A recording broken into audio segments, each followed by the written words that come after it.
오늘도 새벽 예배를 드리게 하신 하나님께 감사와 찬송과 영광을 올려드립니다.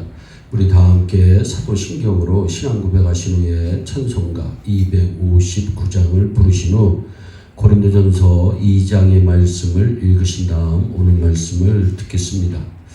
성경에 보면 자기의 경험과 지식을 최고로 여기던 사람들이 등장하는데 그 대표적인 사람들이 바로 사도행전 17장에 나오는 아덴 사람들입니다.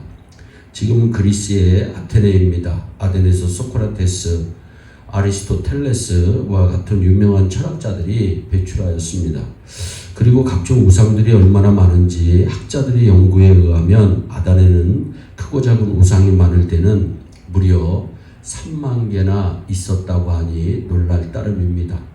바울은 아덴에서 복음의 결실을 크게 거두지 못했습니다. 대부분의 사람들이 바울이 전한 복음을 받아들이지 않았습니다. 사도행전 17장 32절로 34절 말씀입니다. 저희가 죽은 자의 부활을 듣고 몇 사람이 믿었다. 복음을 철학적으로 전하니까 사람들이 별로 반응하지 않았습니다. 아덴에 있는 대부분의 사람들은 복음을 믿지 않고 바울을 비웃으며 조롱하고 거부하였습니다. 사도 바울은 아덴에서의 사역에 실패한 것입니다. 이러한 실패를 경험한 사도 바울이 얼마나 실망이 되겠습니까?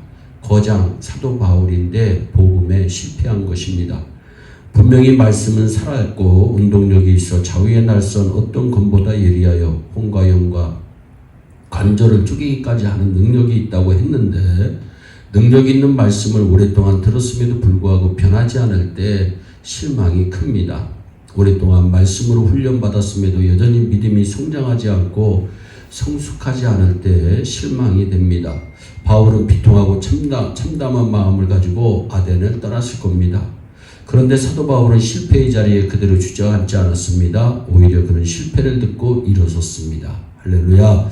1940년대 초 뉴질랜드 출신의 에드먼드 힐러리라고 하는 청년이 있었습니다. 그는 세계에서 가장 높은 산인 에베레스트 산 정복에 나섰다가 실패하였습니다. 그는 내려오는 길에 이런 유명한 말을 남겼다고 합니다. 산아, 너는 자라나지 못한다. 그러나 나는 자라날 것이다. 나의 기술도 나의 힘도 나의 경험도 나의 장비도 자라날 것이다. 나는 반드시 다시 돌아온다. 그리고 기어이 정상에 설 것이다. 그로부터 약 10년 후인 1953년 5월 29일 그는 네팔 출신 셀파와 함께 역사상 처음으로 에베레스트 산 정상을 정복합니다. 처음 시도에서 실패한 에드먼드 힐러리는 포기한 것이 아니라 오히려 그 실패를 통해 교훈을 얻었습니다. 그리고 더 철저하게 준비하여 결국에는 세계 최고봉을 정복할 수 있었던 것입니다. 우리도 살다 보면 실패할 때가 있습니다. 항상 성공할 수는 없습니다. 아니, 성공할 때보다 실패할 때가 더 많습니다. 여러분 실패하셨습니까? 사업에, 직장생활에, 학업에, 인간관계에 실패하셨습니까? 말씀대로 살려고 했지만 말씀대로 살지 못하고 믿음 생활에 실패하셨습니까? 괜찮습니다. 왜냐하면 우리는 실패의 자리에서 다시 일어설 수 있기 때문입니다. 사도 바울을 보세요. 그는 아덴에서의 실패를 거울로 삼았습니다. 고린도에 가서는 완전히 다른 방식으로 복음을 전합니다. 사도행전 18장 1절 이하를 보면 그 사실을 알 수 있는데 바울이 아덴을 떠나 고린도에 이르러 회당에서 강론하고 유대인과 헬라인을 권면하니라. 말씀에 붙잡혀 유대인들에게 예수는 그리스도라 밝히 증거하니 5절에 바울이 하나님의 말씀에 붙잡혀라고 하는 9절부터 사도 바울의 변화된 모습을 발견할 수 있습니다. 아덴에서는 철학자들과 함께 토론을 했었지만 고린도에 와서는 논쟁 대신에 하나님의 말씀을 증거합니다. 아덴에서는 날마다 만나는 사람들과 논쟁을 했었지만 고린도에 와서는 예수는 그리스도입니다 라고 선포합니다. 그 결과 많은 전도의 열매를 얻을 수 있었습니다. 사도행전 18장 7절 이하를 보세요. 거기서 옮겨 하나님을 공경하는 디도, 유스도라 하는 사람의 집에 들어가니 그 집이 회당 옆이라. 또 회당장 그리스도가 온 집으로 더불어 주를 믿으며 수다한 고린도 사람도 듣고 믿어 세례를 받더라. 성경은 말씀합니다. 1년 6개월을 위하며 그들 가운데서 하나님의 말씀을 가르쳤다고 성경은 말씀하고 있습니다. 사도 바울은 고린도에서 1년 6개월 동안 복음을 전하고 말씀을 가르쳤는데 많은 열매가 있었습니다. 특별히 회당장 그리스보라고 하는 사람과 온 가족이 주님을 믿게 됩니다.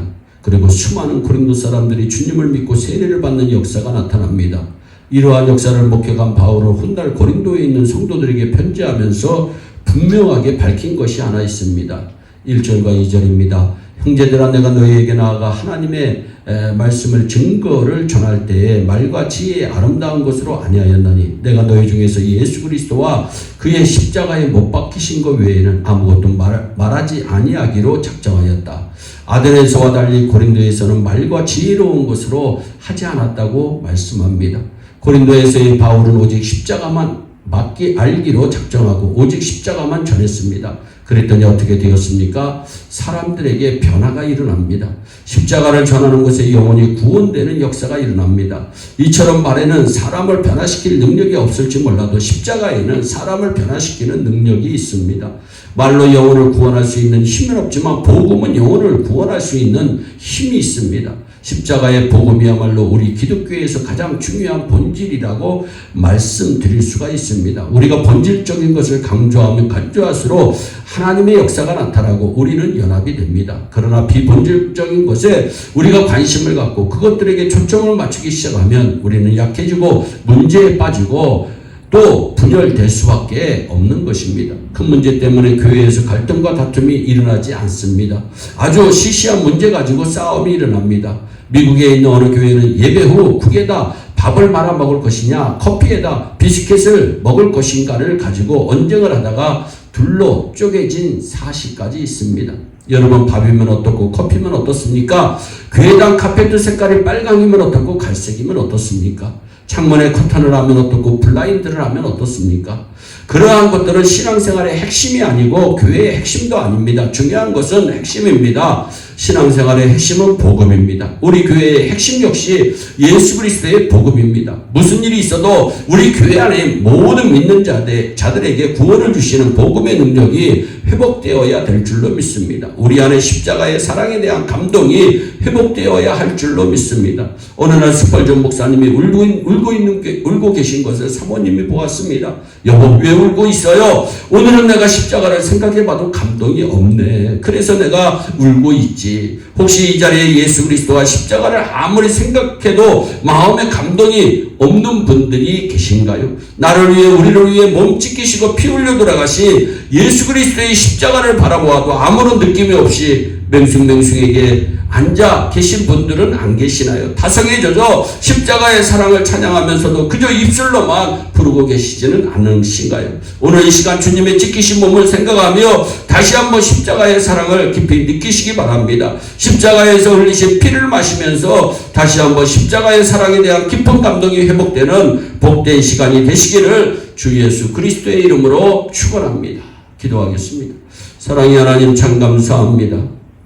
하나님, 우리 예일교회에 십자가가 회복되기를 원합니다. 십자가의 사랑이 회복되기를 원합니다. 십자가의 보혈이 회복되기를 원합니다. 그 회복된 것으로 주의 영광을 위해서 크게 쓰임받는 복된 교회와 온 성도들이 되게 하여 주옵소서. 감사하고 예수님의 이름으로 기도하옵나이다. 아멘. 우리 다 함께 주기도문으로 예배를 마치시고 오늘도 주 안에서 복된 하루 되시기를 예수님의 이름으로 축복합니다. 감사합니다.